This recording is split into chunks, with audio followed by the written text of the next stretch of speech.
मतदारांना विनंती करतो की त्यांनी कुठल्याही परिस्थितीमध्ये आपला मतदानाचा हक्क बजावण्यासाठी मतदान केंद्रावर या। येताना आपल्याबरोबर स्लिप आहे ती आणा, त्याचबरोबर काहीतरी ओळखपत्र, आधार कार्ड वगैरे जे काय असेल ते पण बरोबर ठेवा, म्हणजे झटपट सगळं जे आहे ते तुम्हाला तुमचं मतदान करता येईल।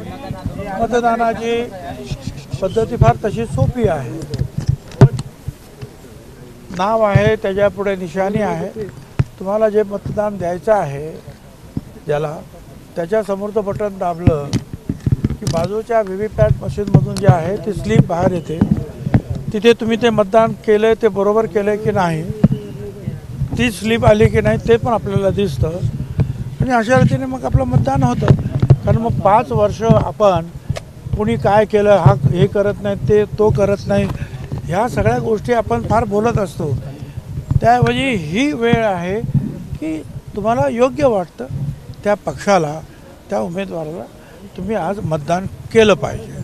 साहेब, चांदवड तालुक्यामध्ये काही शेतकऱ्यांनी कांद्याच्या माळा घालून मतदान करण्याचा प्रयत्न केला, त्यांना अडवण्यात आलं। त्यांनी भगवे कपडे घातलेले होते, त्यांना बाहेर काढण्यात आलं। एकूणच एकाचे निर्बंध वाढवले। भगवे कपडे घालून जाणाऱ्या काही लोकांना पोलिसांनी अडवलं किंवा अटक केली, ही गोष्ट माझ्या कानावर आली होती। मी ताबडतोब पोलीस कमिशनरना फोन केला, आयुक्तांना। त्यांनी सांगितलं की त्यांच्या छातीवर बॅज होता, त्यांच्या निशाणीचा, उमेदवाराचा, म्हणून त्यांना अडवण्यात आलं। तर मी त्यांना सांगितलं की तो बॅज काढून ठेवायला सांगा किंवा ताब्यात घ्या आणि त्यांना मतदान करू द्या। त्याप्रमाणे ते सगळं सुरळीत सुरू आहे।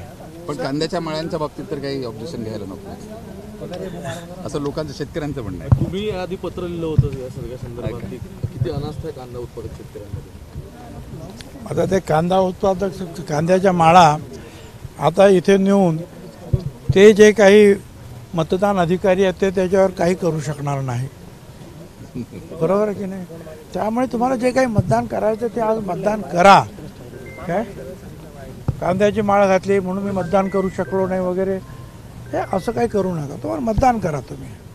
आणि मग कांद्याच्या माळा वगैरे आम्हाला दाखवा ना, आप जे कोण राजकारणी आहेत किंवा सत्ताकारणी जे असेल त्यांच्यापुढे आपण ते माळा दाखवा, त्यांच्यापुढे सत्याग्रह करा। हे विचारे जे सरकारी नोकर हे काय करणार आहेत? या भुजबळ पण असं झालंय की बऱ्याच लोकांची फॅमिलीमधली नावं नाही आहेत असं दिसतंय। मला ते काही कल्पना नाही आहे काय। आणि खरं म्हणजे जे आहेत की ज्यांची नावं आहेत नाहीत हे सरकारी अधिकाऱ्यांनी स्वतः पाहिलं पाहिजे। आणि आपण जे कार्यकर्ते आहोत ज्या ज्या पक्षाचे, त्यांनी सुद्धा ते आहे की नाही बरोबर पाहायला पाहिजे आणि ते अगोदर पाहायला पाहिजे। म्हणजे 2-3 महिने ज्या वेळेला अगोदर मतदार याद्या तयार होतात त्यावेळेला आपल्या मतदारांचं नाव आहे की नाही, किंवा व्यक्ती असेल तर माझं मतदान मला करायचं, माझं नाव आहे की नाही, ते आपण त्याच वेळेला पाहिलं पाहिजे। खरं तर प्रत्येक मतदानाच्या वेळेला भुजबळ कुटुंबियांपैकी कोणीतरी एक उमेदवार असतो, आपणही उमेदवार आहे। यावर्षी आपल्यापैकी कोणी उमेदवार नाही, कसं वाटतं हे सगळं? हे खरं आहे। 2009, 2014, 2019 भुजबळ कुटुंबियांपैकी जे आहे एक उमेदवार असायचा। पहिल्या 2009 तर समीर भुजबळ निवडून आले, खासदार झाले।